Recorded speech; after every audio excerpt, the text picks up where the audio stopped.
Now let's move on to another source regarding Hitler. Let's put these two things up here. There's a book that came out last year. I believe it was in 2001. No, it came out in January 2000. Time flies and I lose track of time.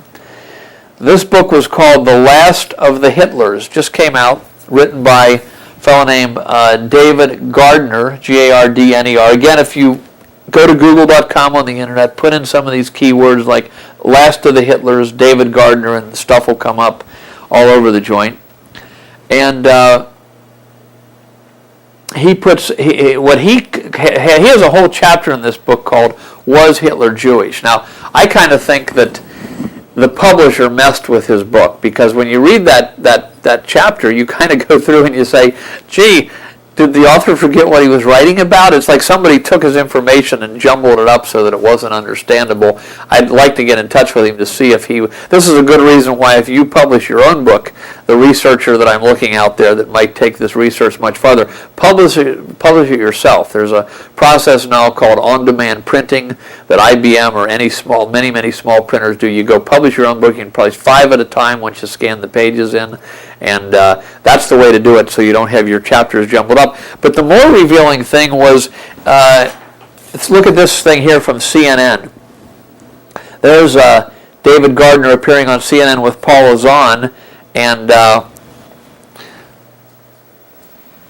want to read you a part of we'll leave that up there, I want to read you a part of the interview with David Gardner and Paul Ozon. The interviews were more revealing from Paul Ozon, and then I'm going to tell you one I have on tape that was done with Judith Regan of Fox, whose show used to be on at night.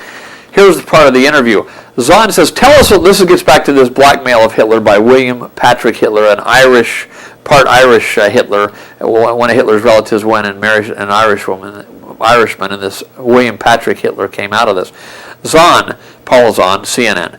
Tell us a little bit about this blackmail letter that you learned of. Who had the letter and what did it tell us? So David Gardner, whose picture we had up on you just saw a minute ago, said, well, William Patrick Hitler, as I said, was working in Germany in the 30s, and he'd gone there hoping to benefit from his uncle's position. At that time, having a Hitler in Germany, there was a good chance he was going to get a good position. But he found out that he was kind of knocked around. He worked in a lowly bank job. He worked at a car factory, never really getting any decent money or any position. He sent a blackmail letter to Adolf, which, as you remember, Hans Frank's referred to, and in the face of the gallows, basically saying, if you don't give me a better job and treat me a little better, I'll go public with a speculation within the family that Hitler himself had a Jewish grandfather. Paul Zahn, whatever became of that threat? David Gardner. Well, in fact, Hitler kind of bowed down to it, this lowly nephew, and did give him some money. Which is kind of curious. I mean, of all the terrible things that Hitler did, the one person that stood up to him seems to have been his own nephew, and who went away with the equivalent now to $250,000.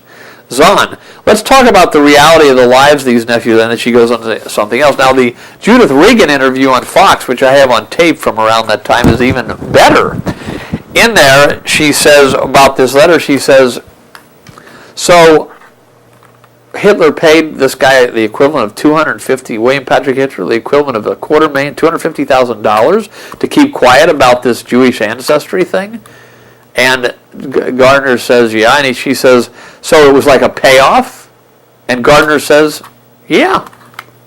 Now, David Gardner isn't just some weird author. His previous book was a biography of Tom Hanks. So I think he got into areas here that he wasn't supposed to. This book, as far as I know, is still not available in America. You have to order it from England. I think he stumbled into some areas, and it was about the 3 last Hitlers that he could find who were living in New York City. I think a few of whom are still alive under a changed name. So anyway, there you have it. There's another bombshell book that's out recently, and you can go ahead and look it up for yourself. The big bombshell in that book, though, something that did come out in his chapter, was Hitler Jewish, and this is critical. Ratisbon lays tremendous importance on this. There was a Catholic leader of Austria named Dollfuss, Dolfuss, who did not like the Nazis, and for good reason, and many reasons. And what Dollfuss when Hitler came to power, like we're going to get into in a little bit, was, what's going on here? He had a government investigation into who Hitler was and where he came from. This is an Austrian government report. Now, a government has a lot of resources at its command.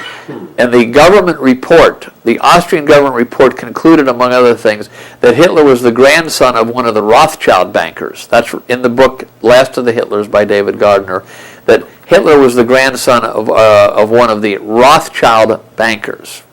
If you punch in, you'll find more stuff on this on the internet. That's an Austrian government report. The Nazis assassinated Dollfuss in 1935, and as I say, when Hitler went down into Austria, he destroyed all the graveyards and so forth around where he was born. So that I consider to be a very significant fact. Dollfuss was a good man, and this gets into, at least by many people's reckoning, this gets into something we'll get into later regarding what this centralization of Germany under Bismarck to Hitler was partially about.